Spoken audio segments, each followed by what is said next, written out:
So, it's time yet again for another Ramble video. So, there were a couple videos made on the subject of weight loss and fat acceptance and fat shaming and whatnot. And I'll leave some links in the description box. I mean, if you're only following me, then you're going to get some suggestions in the description box for another hour or two of good content that you can watch and listen to, probably while playing World of Warcraft or Elder Scrolls if you're a red coat who got bored of World of Warcraft. Anyways, I think the biggest thing that was a misconception of what I was saying was that people think that I'm discounting the genetic components of all of this, and that there are circumstances that some people have that make it harder to lose weight. And I'm not discounting that at all. In fact, I live it every fucking day. Longtime viewers of my channel know that I'm a disabled veteran, and I happen to have Hashimoto's thyroiditis. What does that mean? Well, it means that I have to take a pill every day called Synthroid, or else I get cranky and start to gain weight.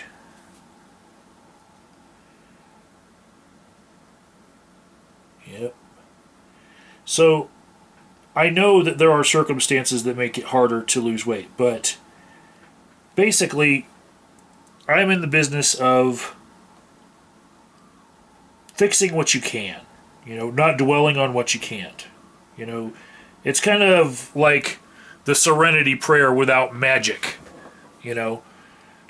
realize the things that you can change and just work on those. Don't pay attention to everything that you can't so much, because excuses will find a way to creep into your life, right? I make excuses for things all the fucking time, most of which are excuses for not being as active as I should.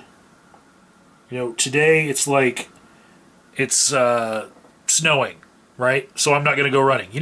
When I was in the Army, it didn't matter if it was fucking snowing. We fucking ran. And nobody was worried about fucking spraining an ankle because they were running in snow. Me, now, I'm like, hell no, I don't want to sprain my ankle. I don't want to fucking slip and fall on the ice. Did that shit ever happen to me while I was in the Army? No. But I look outside, it's fucking cold. I don't want to do it.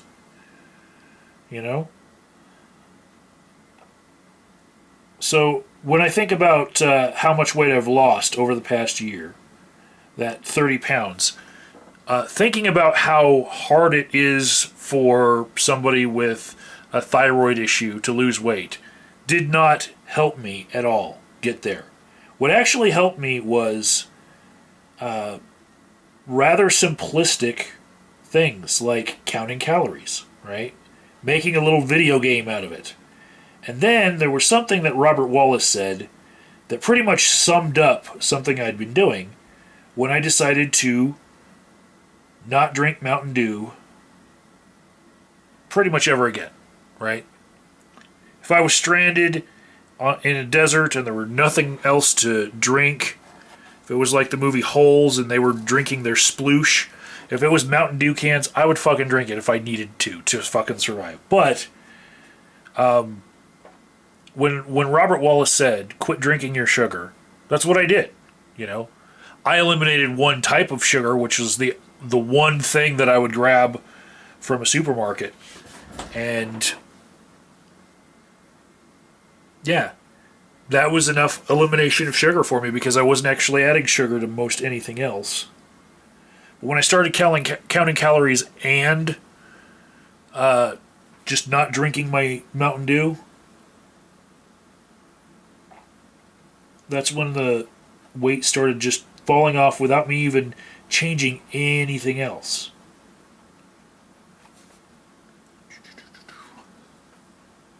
I make sound effects when I paint, by the way. You might hear some under my breath.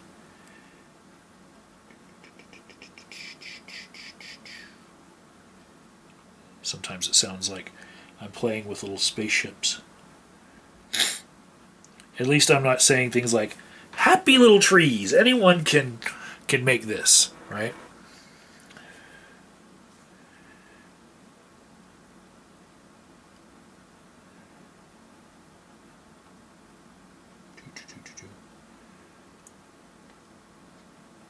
So I was thinking about what would be some simple rules, like I believe in what Robert Wallace was saying about keeping it simple so it doesn't run your life. What would be some simple rules for me to lose weight?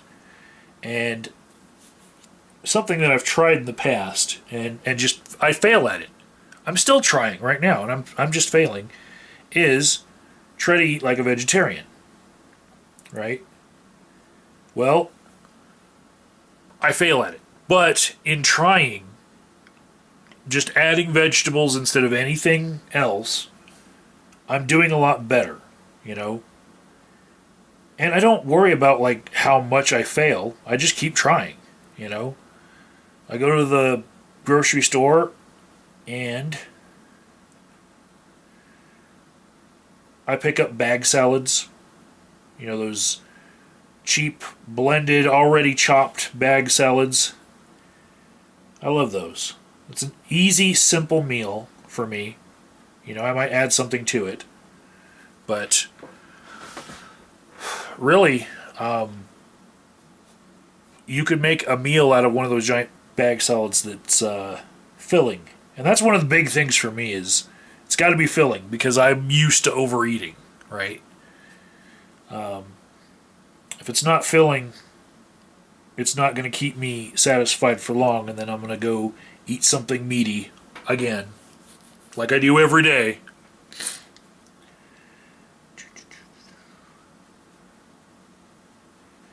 But just a simple rule like vegetarianism, where you don't think about all the little things that go on in your life. You just make one simple rule.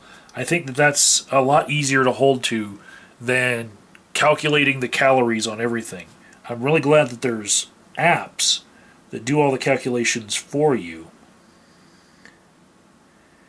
instead of, you know, having to break out a calorie counter book. You know, people used to have books that they would carry around in their man purses or regular woman purses, right?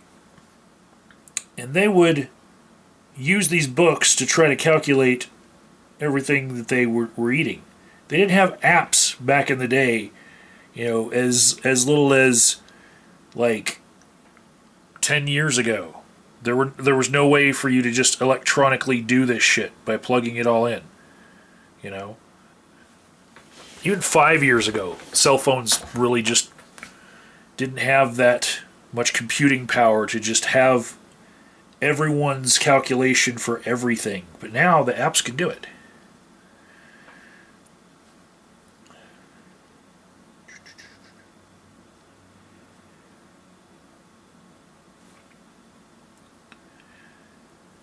One of the jokes that I came up with after I learned that I would be on Synthroid, and it resurfaced when I became low T from being on Synthroid for decades.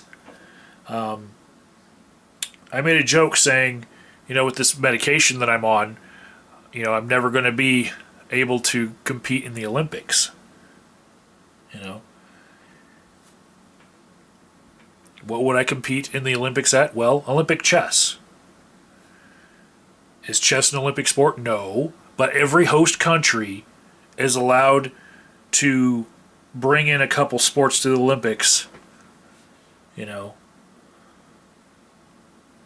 And maybe if I was good enough at chess and I wasn't on these drugs, my country would host Olympic chess. You know? But that's a pipe dream because I am no longer allowed to compete in the Olympics at all for anything because I have a form of hormone replacement therapy where those drugs are pretty much banned. You're not allowed to spread testosterone all over yourself with a gel and compete in the Olympics because you got an unfair advantage, right? But I saw a news story trending the other day about a transsexual high school student, female, who was transforming herself into a male, who was already on hormone replacement therapy, but still competing as her biologically assigned sex.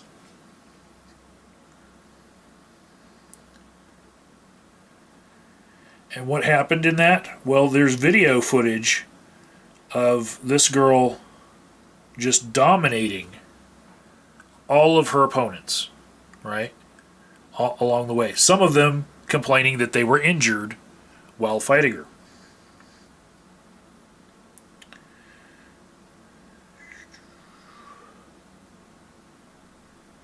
And then I see a video of Michael Bisping, UFC fighter, commenting on how one of his opponents, Yoel Romero, was tested positive for performance-enhancing drugs. And what did Michael Bisping say? Somebody's going to get killed one of these days.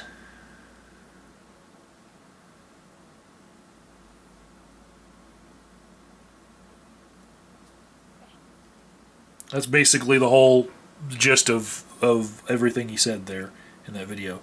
Somebody's going to get killed. Well, that's why I accept that I'm not ever going to be in any competitive sport, even chess, because there's an unfair advantage, right? And so I see this trans person on HRT